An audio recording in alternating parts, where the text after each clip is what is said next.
Notes to my younger self.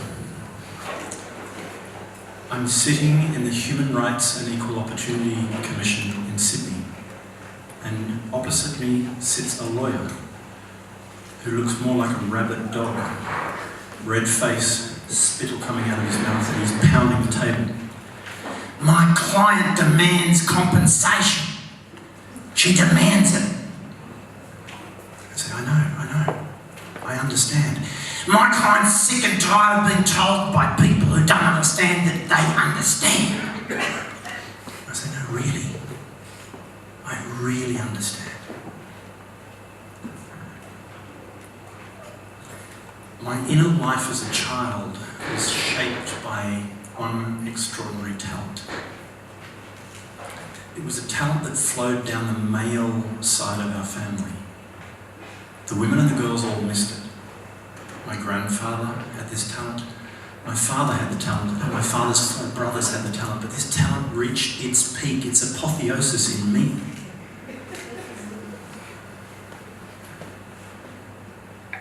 I was brilliant. Other kids occasionally had this talent, but as they went through childhood, they sort of let it go. But I carried it on, like the last Mohican, as if I was the bearer of some standard, of some lost art, and it was my responsibility to take this talent forward, and boy did I. Ladies and gentlemen, you are looking at a former world champion. Would you believe that? A former world champion. In bedwetting. I was brilliant. I could piss in my bed every single night without fail. No matter that my grandmother would wake me and take me to the toilet in the middle of the night, and I'd be sleeping, oh, we have to do this, and I'd go, and I would return to my bed and wet it anyway. Oh, the shame, the humiliation, the embarrassment. I was given a white plastic sheet to lay over the mattress, between the mattress and my bed sheet. Now, flags have their nations and nations have their flags, but my flag was the flag of humiliation, because every morning I'd have to take that white plastic sheet and wash it and trudge up to the backyard and hang it on the line, and there it would flap in the breeze, the flag of my embarrassment and my shame. And what was worse than wetting the bed was not wetting the bed. Because if occasionally I managed to make it all the way through the night, my family would freak out. Oh, we're so proud of you, that's amazing, that's incredible. No, it's not. I just managed to sleep the whole night without pissing myself. That was even worse. But the deepest source of my humiliation was sleepovers. My friend Ben Ritter lived in Melbourne, and I flew down to visit Ben Ritter, and I was spending a week there, and the days were these incredible halcyon days, out in the backyard and climbing the trees and sitting up in these beautiful canopies. It was amazing. And then the nights were these tortures, because I knew what was going to happen. And the bed that I slept in that week was kind of low slung, more like a trough. And I supplied whatever a good trough needs. And I would lay there. It's one talent of a bed where I lay like this to avoid the wet patch. It's a talent better used later in life, but then it was all I had. The humiliation was incredible. And then one day, at age 11, it stopped. I made it all the way through the night, and then the next night, and the next night, and the next night. And then the white sheet was dispensed with. And this for me was a major, major, major triumph. I felt like I was somehow being born again. If I could go back to that little boy and just wrap him in my arms and tell him, hey buddy, it's okay.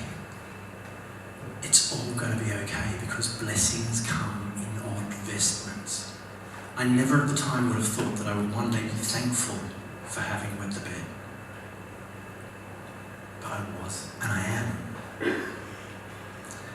Sitting opposite that rabid lawyer, it was that little boy that I thought of. And I looked at his client and I said, I actually understand. And I told her my story. I told her about the humiliation of understanding what it was like to have your own urine, the sweat, the smell, the ammonia, and that sense of shame. I was acting as a lawyer for a music concert, and she had a problem with her bladder, which meant she needed to go to the toilet often. It was a medical problem, and she went to the disabled toilet with a letter from her doctor and handed it to the security guard. And the security guard, some Neanderthal, read it, thought she was faking, and refused to let her in. Sent her to the main queue for the toilets, which was long, and of course she had an accident. As I'm sitting there in that room telling her my story, I see the tension disappearing from her body. And I say to her, I am so sorry. I can't change what happened for you. I can't do that. I would if I could. By God, I would. But I can't. What can I do for you? And she said, Ben, I just wanted to have a good time. Within 10 minutes, that case was resolved. The next year, she had VIP tickets, backstage passes, limousine to come and pick up her and her friends. Because she just wanted a good time. And it was only through reconnecting with that little boy in me that I was able to see what needed to happen to give her the good time that she needed. Blessings come in odd vestments. I never would have thought I'd be grateful for being a bedwetter. But I was, and I am. As we left that room, I walked back to my office down the street, and I'm standing there at a red light in my own thoughts. And a hand touches me on the shoulder, and I turn, and it's her. She just looks